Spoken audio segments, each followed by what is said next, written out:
નમસ્કાર મિત્રો, સ્વાગત છે તમારું મારી યુટ્યુબ ચેનલમાં। તો મિત્રો 14/6/2024ના રોજ ગુજરાત પોલીસ કોન્સ્ટેબલની પરીક્ષા યોજવામાં આવેલી હતી, જેમાં કુલ ગુણ હતા 200 અને 2 વિભાગ હતા, પાર્ટ એ અને પાર્ટ બી। પાર્ટ એમાં કુલ 80 પ્રશ્નો હતા, પાર્ટ બીમાં 120 પ્રશ્નો હતા। બંને પાર્ટમાં પાસ થવા માટે જરૂરી ગુણ હતા 40%, એટલે કે 80ના 40% 32 ગુણ અને 120ના 40% 48 ગુણ। તો બંનેમાં એટલા ગુણ તમારે પાસ થવા માટે જરૂરી હતા। એટલા ગુણ હોય એને જ મેરિટ યાદીમાં સમાવેશ કરવામાં આવશે। તો સૌપ્રથમ તો મેરિટ બનાવતા પહેલાં ડોક્યુમેન્ટ વેરિફિકેશનનું એક કટઓફ જાહેર કરવામાં આવશે, જેમાં કુલ 12,000 પ્લસ જગ્યા છે, એના ડબલ વિદ્યાર્થીઓ એટલે કે ઉમેદવારોને કેટેગરી વાઇઝ પ્રમાણે ડોક્યુમેન્ટ વેરિફિકેશન માટે બોલાવવામાં આવશે અને ત્યારબાદ એમાંથી ફાઇનલ મેરિટ બનાવવામાં આવશે। તો આપણે એક અંદાજિત કટઓફ જાહેર કરેલું છે, આ ડોક્યુમેન્ટ વેરિફિકેશન માટેનું અંદાજિત કટઓફ છે। તો આમાં થોડો ઘણો ફેરફાર થઈ શકે છે, આ ફાઇનલ નથી, આપણે અંદાજિત બનાવેલું છે, તો એમ નહીં માની લેવાનું કે આ ફાઇનલ છે, આની આસપાસ રહી શકે છે। તો કેટેગરી આપેલી છે, આમાં પહેલી જનરલ આપેલી છે, એમાં પુરુષનું કટઓફ રહી શકે છે 112થી 118ની વચ્ચે, કારણ કે આ વખતેનું પેપર થોડું ઇઝી બધાને લાગ્યું છે।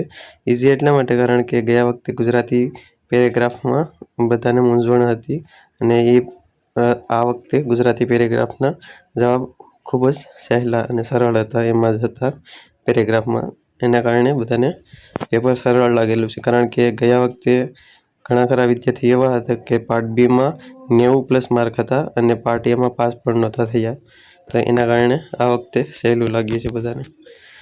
તો જનરલમાં પુરુષનું 112થી 118 રહી શકે છે, જનરલ મહિલા ઉમેદવારનું 98થી 104ની વચ્ચે રહી શકે છે અને માજી સૈનિકમાં 88થી 94।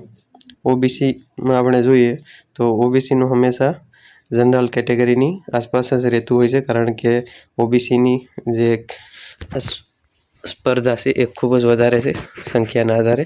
ઓબીસીના ઉમેદવારો ખૂબ વધારે તૈયારી કરી રહ્યા છે સ્પર્ધાત્મક પરીક્ષાઓની, તો જેના કારણે એનું મેરિટ છે એ હંમેશા જનરલ કેટેગરીની આસપાસ જ રહેતું હોય છે।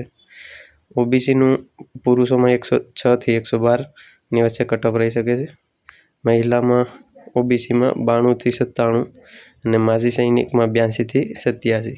ઈડબ્લ્યુએસની વાત કરીએ તો એમાં પુરુષમાં 103થી 108, મહિલામાં ઈડબ્લ્યુએસમાં 90થી 94ની વચ્ચે, માજી સૈનિકમાં ઈડબ્લ્યુએસમાં 40થી 84। એસસીમાં 96થી 102 પુરુષમાં અને એસસી મહિલાઓમાં 86થી 90, એક્સ સર્વિસમેનમાં 80+, એટલે કે ફક્ત ક્વોલિફાય માર્ક કટઓફ। ત્યારબાદ એસટી કેટેગરીમાં 88થી 94 પુરુષ ઉમેદવારો માટે અને એસટી મહિલાઓ માટે 82થી 85 અને એક્સમાં 80+, એટલે કે ક્વોલિફાય માર્ક। અને આ થોડુંક મુખ્ય વિશ્લેષણ તારણો આપેલા છે, તો આમાં જોઈ શકો છો જનરલ અને ઓબીસીમાં હાઈ કોમ્પિટિશન, એટલે કે પેપરનું સ્તર સરળ હોવાના કારણે આ કેટેગરીમાં સ્કોર ઘણો ઓછો જશે અને પુરુષોનું મેરિટ આમાં, એટલે કે આ તો કટઓફ આપેલું છે, પરંતુ મેરિટ યાદીમાં અંદાજિત 130+ તો આપણે જનરલના રહી છે અને 130ની આસપાસ ઓબીસીના પણ આ વખતે કટઓફ જાય એવો અંદાજ છે।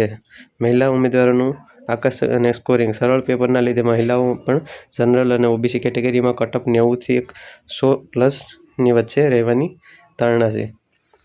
તો લઘુત્તમ ક્વોલિફાય માર્ક્સ એસસી એસટી અને માજી સૈનિકમાં જો ઉમેદવારોની સંખ્યા ઓછી હશે તો મેરિટ ઓફિશિયલ પાસિંગ માર્ક્સ 80ની બિલકુલ નજીક રહેશે, જે આ કટઓફ છે એ આપણે ડોક્યુમેન્ટ વેરિફિકેશનનું।